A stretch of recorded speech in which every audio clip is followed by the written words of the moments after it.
Well, everyone, iOS 16 just came out, so let's take a look at it on the oldest supported iPhone now, which is the iPhone 8. Now, this is actually pretty crazy. I thought we would end up getting a longer lasting phone for the iPhone 7s. That did not end up being the case.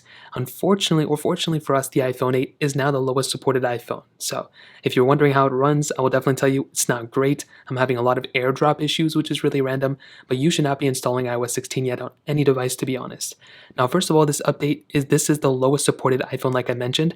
This update on a lot of my iPhones came out to about 4 gigabytes to about 5, usually on the higher end, to be honest.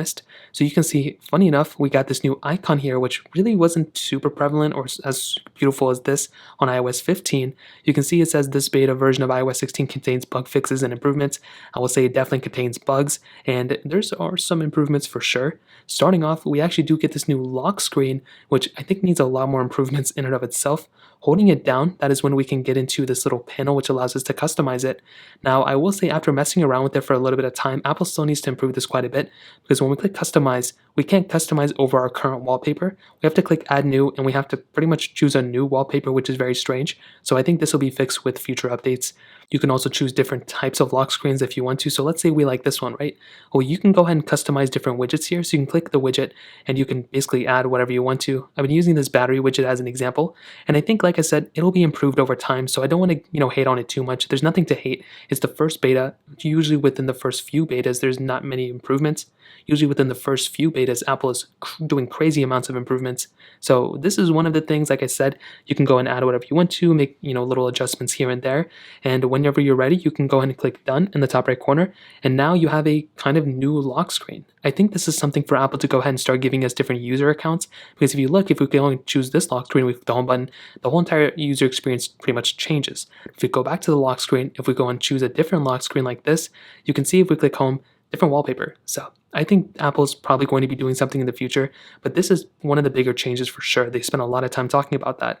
Another funny thing, the little tab bar at the bottom, this is now a little search icon, at least on some iPhones. If you click this little search icon on the iPhone 11, it actually takes you to Spotlight Search, which is very interesting. Weirdly enough, it doesn't take us there here, but we are still able to swipe between pages using this little panel, which is really nice. Focus mode got a few updates, SharePlay got a lot of updates as well, but a lot of the changes that I've been seeing we'll go ahead and see later down the road. And basically what I mean by that is as features come and come, I mean, people are going to go ahead and find new things that Apple didn't mention. But one of the crazy things I was not expecting Apple to do is overhaul iMessage. It will still pretty much look the same, but now we actually have the ability of unsending, editing, and unreading iMessages if we want to. So in this case, if I go ahead and just send myself this little thing, I can't believe that didn't happen, but essentially we have the ability of unsending messages. So let's say I want to go back here, and let's say, for example, I want to go ahead and hold down this specific message. Well, usually we should be able to get a little message or pop-up that says unsend.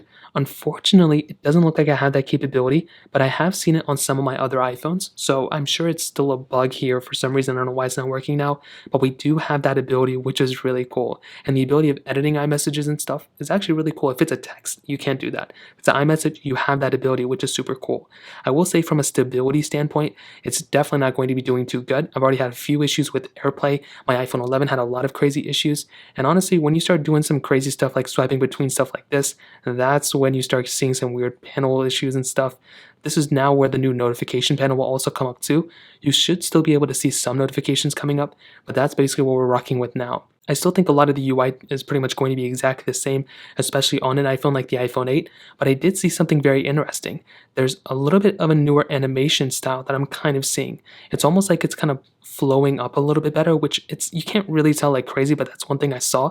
Also, if you go ahead and click on these little panels here and you click the copy and text, there's a new little animation there too. And these panels look a little bit better, and also they kind of smooth in and smooth out a little bit better. Way more nicer than iOS 15, which is actually very interesting. Apple Pay got some updates, Apple Maps got some updates. There's new CarPlay updates, which that in and of itself is amazing. I cannot wait to go and make videos about that. The fitness app is now native. You don't have an Apple Watch, or you don't need an Apple Watch to do that. And ultimately, those are some of the main updates. I personally think the iPhone 7 could have easily supported this update. I'm very sad that it's not supported, but do not install this update on your iPhone 8 yet. But that's pretty much what you could expect in the next couple of months. If you have any other thoughts or questions, let me know in the comment section below. Hit the like button, that would mean so much, but definitely hit that subscribe button. More importantly than everything else, I love every single one of you guys.